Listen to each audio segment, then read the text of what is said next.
Magandang araw mga kaibigan. Bigyan natin ng reaksyon, opinion itong post ng GMA News. Title, Face Reveal. Humarap sa pagdinig ng Senate Blue Ribbon Committee si dating DPWH Mimaropa Regional Director Gerald Pacanan.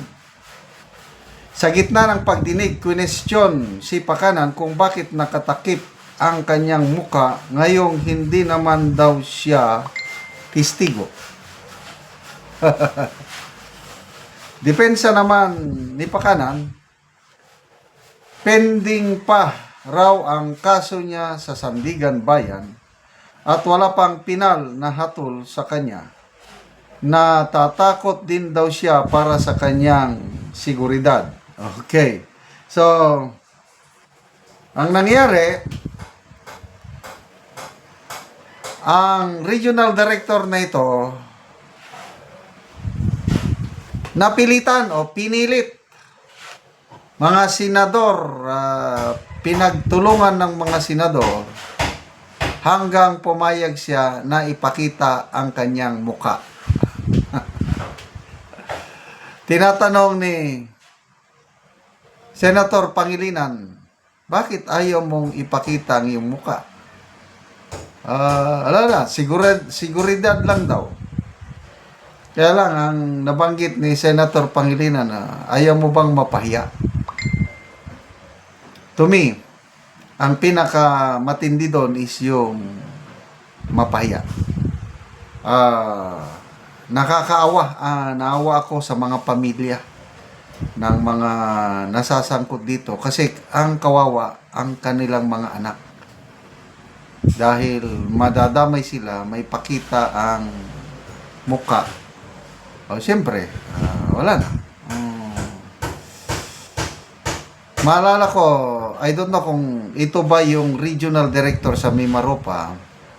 Last year, nung nagreklamo si Oriental Mindoro Governor Bons Dolor na hindi siya payagan ng mga gwardiya sa construction company na magbisita sa mga palpak na flood control project. Kaya nagalit si Governor Bons Dolor hanggang pinayagan din siyang pumasok sa construction area yung mga palpak na flood control project sa Oriental Mindoro.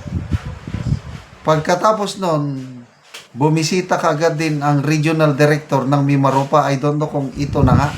Ang dami niyang mga sinasabi. Sabi ko, wala na ito. Buladas na ito. Then later on, na-relieve na siya. Nakalimutan ko yung pangalan niya. But I believe siya rin ito. Na ang dami kasing mga palpak na mga project dyan sa Mindoro. Both Oriental and Occidental Mindoro. Yung mga bayan na nasasangkot. Sabal, Nauhan, Oriental Mindoro. Nako, matagal akong nadistino doon. Kasi yung brigade headquarters namin, 203rd Infantry Brigade, nakabase noon sa Nauhan, Oriental Mindoro. Kaya yung kaibigan ko doon, shout out ko na lang, si Engineer Presi Olmos, Municipal Engineer ng Nauhan. Sabi niya, sobrang sikat na ang Nauhan sa buong mundo. Sabi ko, pasalamat kayo kay Saldi ko. So, yung mga barangay na nababanggit, kung nasaan yung mga ghost project, napupuntahan ko lahat ng mga yun. Kabisado ko yung Nauhan, mga mag-asawang tubig, kung saan-saan dyan. So, maraming kapalpakan at pasalamat ako doon sa Governor Bons Dolor. Dahil masigasig siyang mag-inspect. Naawa rin ako doon kay Congressman Arnan Panaligan dahil nadawit siya na wala akong kinalaman dyan. Sabi niya.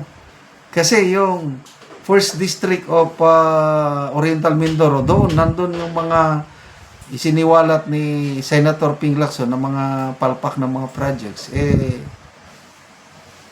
Distrito yun ni Congressman Arnan Panaligan. Sabi ni Congressman Panaligan, wala akong kinalaman dyan. Wala akong mga budget insertion. Yung pala lumalabas, merong allocable and non-allocable. Oh. So, allocable, yun ang budget para sa congressman. Kailang non-allocable, ipinarking lang sa distrito mo. Kailang hindi sa iyo yun. Yun, marami ang isiningit ni Saldico doon sa mga distrito sa Oriental Mindoro. Bilyones. Lumobo, 27 billion ba? Ang tumaas ang flood control allocation sa both probinsya ng Mindoro, Occidental and Oriental, at ito dahil kay Saldico. Yun yung tinatawag na parking. Sa mga testimony, parang may parking fee. Example, ako yung kongresista, hindi akin yon. Inilagay sa distrito ko, mayroon din ako parking fee. Grabing ay, dati-dati naman yan, may mga korupsyon na talaga sa DPWH mulat sa kahit sino pang presidente meron. Kaya lang, hanggang 10% lang yung komisyon. So, panahon, ito testimony Curly Discaya, panahon ni Noynoy Aquino, 10%. Kaya lang, despite na may 10% kickback, magaganda, maraming infrastruktura na nagawa panahon ng Pinoy administration. Saksi ako niyan dahil nasa active service pa ako noon. Marami akong nakikita sa buong bansa, umiikot kami. Talagang kaliwat kanan ang mga paggawa ng kalsada, tulay, flood control at iba pa.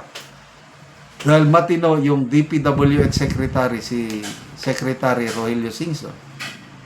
So mayroon ng komisyon, 10%. Pagdating ni Duterte, tumaas daw ng kaunti. According to Diskaya, naging 12 to 15. May kakilala naman ako na mga kontraktor, sabi, 5 to 10% lang ang inaalaw panahon ni Duterte. So, mayroon pa rin. Problema, itong Marcos Jr. tumaas, naging 25 to 30%. Kaya ito, nagkaluko-luko na po ang ating flood control projects na dati ipinagmayabang ng Pangulo.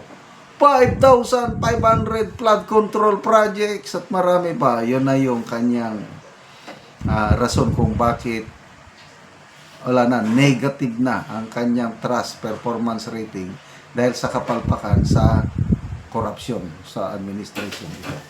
Salamat mga kaibigan sa inyong pagsubaybay sa ating channel. Nakakatulong kayo ng malaki sa tribong Talandig ng Bukidnon dahil ang sweldo natin sa channel na ito is pantulong po sa tribo. Namimigay tayo ng libreng yero at pako para makapagpatayo sila ng mas maayos na tirahan. Panoorin nyo ang video na ito.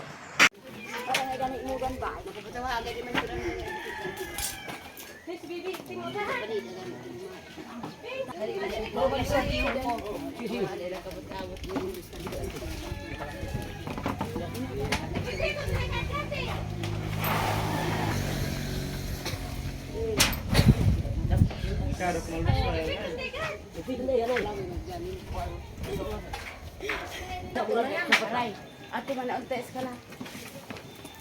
Ako in ice cream line din na.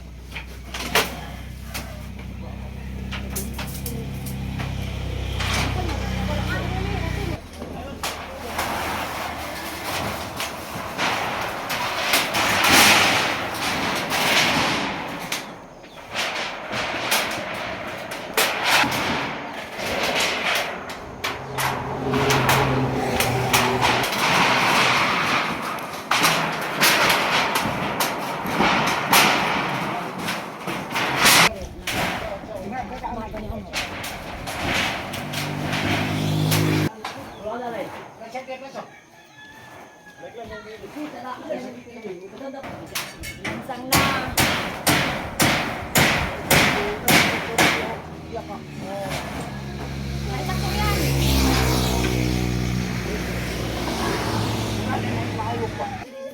O karon nindot na gid kaayo ang atop ni ate og ni kuya. O nakapatindog na gid sila o bagong balay. Karon yaon sa inyong maistorya bahin sa karon kabalay na mo. salamat gid karon sa nag-video og sa nagtabang ani og sa nagtan-aw sa video nga nakabalay nami. Sa Ginoo kay kung walang tabang di yun kabalay. Oo, so salamat kayo.